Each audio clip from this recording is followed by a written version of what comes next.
Hello, dear growers, and welcome back to Earthly Delights, the place where we put our hands into living soil, listen closely to our plants, and learn how a garden can feed not only our table, but also our patience, confidence, and connection with nature. If you check seedlings every morning, save compost scraps, worry over one yellow leaf, or feel a quiet thrill when the first flower opens, this video is for you. Maybe you grow in a backyard bed, patio containers, a small greenhouse, a balcony corner, or a raised bed you built yourself. Maybe you are still learning how to improve soil, water deeply, mulch well, and feed plants without loving them too much. Wherever you are in your gardening journey, you are welcome here. Today we are talking about one of the most rewarding crops in the warm season garden: peppers. Sweet bell peppers, spicy chilies, jalapeños, banana peppers, poblanos. Each one brings color, flavor, and personality to the kitchen. When a pepper plant is healthy, it can produce again and again, sometimes right up until the first frost, becoming one of the true treasures of summer. But peppers can also humble careful gardeners. Have you ever planted a strong-looking seedling only to watch it stop growing for weeks? Have you seen blossoms drop before fruit appears? Have you waited all season and ended up with just a few small peppers? I have been there. After years of working with soil, compost, mulch, irrigation, and plant nutrition, I have learned that peppers rarely fail for mysterious reasons. Most of the time, they respond to small mistakes we made without realizing it. So today we are going to walk through the 7 mistakes you must never make when growing peppers. We will look beneath the leaves and into the real needs of the plant: timing, roots, sunlight, water, feeding, pruning, harvesting, and even how to keep a pepper plant alive beyond one season. Stay with me until the end, because one small change could transform your next harvest. And if you love simple, practical garden wisdom, subscribe to Earthly Delights before we step into the first mistake together. Mistake number 1: planting too early and believing the nightshade myth. Now let's begin with the mistake that often happens before your pepper plant has even had a fair chance to grow: planting it too early. When spring arrives, every gardener feels that familiar excitement. The air softens, the garden beds begin to wake up, and after weeks of looking at trays of seedlings indoors, we feel almost impatient to get them into the soil. I understand that feeling very well. But peppers are not plants that reward rushing. They may look strong in a seed tray, but if they are moved outside before the nights are warm enough, they can become stressed, slow, and sometimes permanently stunted. One of the biggest misunderstandings comes from comparing peppers to tomatoes. Yes, peppers and tomatoes both belong to the nightshade family, but they do not grow in exactly the same way. With tomatoes, many gardeners bury part of the stem deep in the soil because tomatoes can form new roots along that buried stem. Peppers are different. They do not have that same strong ability. If you bury a pepper stem too deeply, especially in heavy, compacted, or wet soil, you increase the risk of stem rot, fungal trouble, and a weak start. When planting peppers, keep the top of the root ball level with the surrounding soil. Give the roots loose, rich, well-draining earth, but do not bury the stem like you would with a tomato. This small detail can make the difference between a plant that settles in quickly and a plant that struggles for weeks. Temperature matters just as much. Peppers love warmth, especially warm nights. Before transplanting them into the garden, wait until nighttime temperatures are consistently in the mid-50s Fahrenheit or higher. Cold soil and chilly nights can shock the plant, slow root activity, and delay the entire season. And here is the garden lesson hidden inside this mistake: not every plant grows by the same rule, even if it belongs to the same family. In life, we often compare our timing, our progress, and our path to someone else's. But the pepper reminds us to honor our own season. Growth becomes stronger when the conditions are right, not when we force it before it's time. Mistake number 2: giving peppers the wrong kind of light. Once your peppers are planted at the right time, the next mistake often comes from something we usually think of as good: sunlight. Every gardener knows vegetables need sun, and peppers certainly do. A healthy pepper plant usually needs around 6 to 8 hours of sunlight a day to build strong stems, set flowers, and ripen flavorful fruit. But here is where many gardeners go wrong. They assume that if some sun is good, then more intense sun must be even better. That is not always true. Peppers love warmth, but their fruits can still be damaged by harsh, direct, scorching sunlight, especially during heat waves or in climates where the afternoon sun becomes fierce. When peppers are exposed to too much intense light and heat, they can develop sun scald. At first, you may notice a pale, wrinkled, or slightly sunken patch on the fruit. It may look as if the pepper is aging too quickly. If the stress continues, that spot can turn dry, brown, thin, and papery.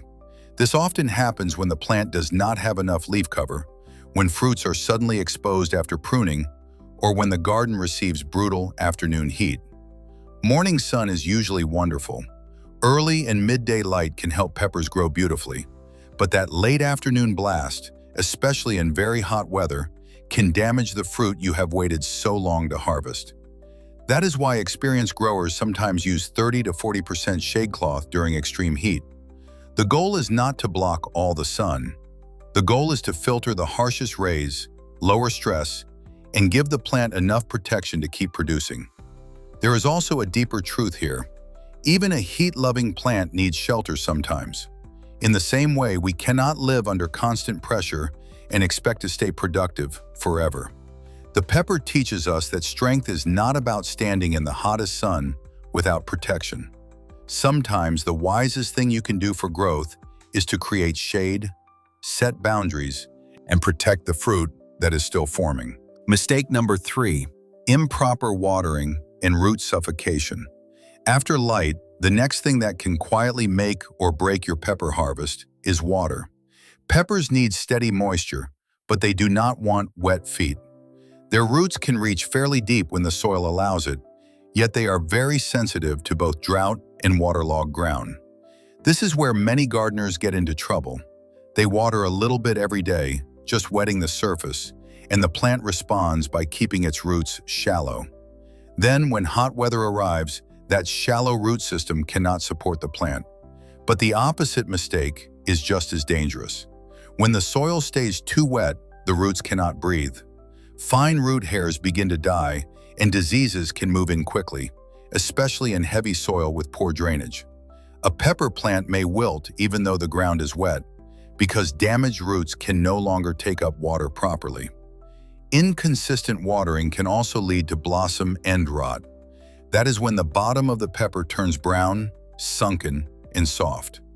It is often connected to calcium movement inside the plant, but the real trigger is usually uneven moisture.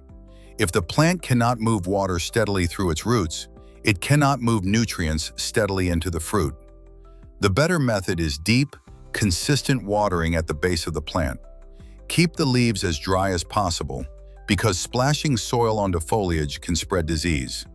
Then protect the soil with mulch, straw, compost, shredded leaves, or another clean organic covering.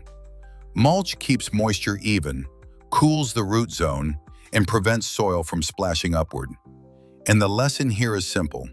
True care is not flooding, and it is not neglect. A healthy garden, like a healthy life, needs steady support, deep nourishment, and enough breathing room to grow. Mistake number 4, the nitrogen trap and nutritional imbalance. Once your watering is steady, the next mistake often hides inside the fertilizer bag. Many gardeners think peppers do not need much feeding because the plants look smaller than tomatoes or squash. But a productive pepper plant is constantly pulling nutrients from the soil. Every flower, every leaf, and every fruit is built from what the roots can find below. The problem is not feeding peppers. The problem is feeding them the wrong way. Too much nitrogen is one of the most common reasons pepper plants look beautiful but produce very little. Nitrogen pushes leafy growth. It gives you tall stems, dark green leaves, and a plant that looks impressive from a distance. But once peppers begin flowering, too much nitrogen can make the plant focus on foliage instead of fruit. You may end up with a gorgeous green bush and almost no peppers. When the plant moves into flowering and fruiting, it needs a more balanced approach. Reduce heavy nitrogen feeding and support the plant with nutrients that encourage blooms, roots, and fruit development, especially phosphorus and potassium. Good compost, healthy soil biology, and the right fertilizer at the right stage can make a major difference. This is why soil preparation matters before the season even begins. Peppers grow best when the soil is loose, rich, well-drained, and full of slow, steady nutrition. Do not try to force the plant with one heavy feeding. Build the soil, then guide the plant through each stage. And here is the deeper reminder. Looking successful is not the same as bearing fruit. The pepper plant can be lush and still unproductive. In our own lives, we can also become busy, polished, and impressive on the outside, while forgetting what we are truly meant to produce. Do not fall into the nitrogen trap. Feed what matters. Mistake number 5, hard pruning at the wrong time. Now, once your pepper plant is growing well, there is another mistake that can set it back badly: cutting too much too soon. You may have seen gardeners online topping pepper plants right after transplanting. The idea is simple. Cut the young plant down, force it to branch, and later it will become bushier and more productive. Sometimes, in a long growing season, this can work. But for many home gardeners, it can be a costly mistake. A young pepper plant needs its leaves. Those leaves are solar panels, collecting energy so the roots can settle in and the plant can begin flowering. If you cut it back hard at transplant time, the plant may lose 3 or 4 weeks just trying to recover. And in a short season, those weeks matter. By the time the plant rebuilds itself, flowers, and starts fruiting, cold weather may already be near. Instead of hard pruning, be gentle. If the plant is still small, focus on helping it build strong roots. Many experienced growers simply pinch off the first few flowers, especially if the plant is not established yet. This redirects energy downward into the root system without shocking the whole plant. The garden lesson is clear. Not every cut creates growth. Sometimes patience is more powerful than force. A plant, like a person, needs strength before it can handle major change. Mistake number 6, failing to harvest frequently enough. And once your peppers finally begin to form, the next mistake is surprisingly easy to make: leaving too many fruits on the plant for too long. Many gardeners wait until every pepper is fully colored and perfectly ripe before picking. It feels natural. After all, we want the best harvest possible. But a pepper plant has limited energy, and every mature fruit is pulling from that energy. When the plant is loaded with ripe peppers, it receives a simple message: the job is done. Its seeds are mature, its mission is complete, and it no longer needs to push out as many new flowers. That means production slows down. If you harvest regularly, you send the opposite message. The plant responds by making more flowers, more young fruit, and more growth. Picking early and often keeps the plant active. You do not always have to wait for full color. Many peppers can be harvested green, half-ripe, or fully ripe, depending on the flavor you want. The important thing is not to let the plant sit under the weight of too much finished fruit. And this is where the pepper teaches another quiet truth. Holding on can cost us new growth. When we cling too tightly to yesterday's harvest, we leave no room for tomorrow's flowers. Pick what is ready, enjoy it, share it, and let the plant keep giving. Mistake number 7, treating peppers as annuals. And now we come to the final mistake, the one many gardeners never question: treating peppers as plants that must die at the end of one season. When autumn arrives and the first frost gets close, most people pull their pepper plants from the soil and toss them into the compost pile. We assume the story is finished. But here is the beautiful secret. Peppers are not naturally annual plants. In warm, subtropical places, Peppers can live for years. They do not have to start from seed every spring. They can rest, survive the cool season, and return with stronger roots and more mature branches. That means you can overwinter your best pepper plants. Before frost arrives, choose your healthiest plants.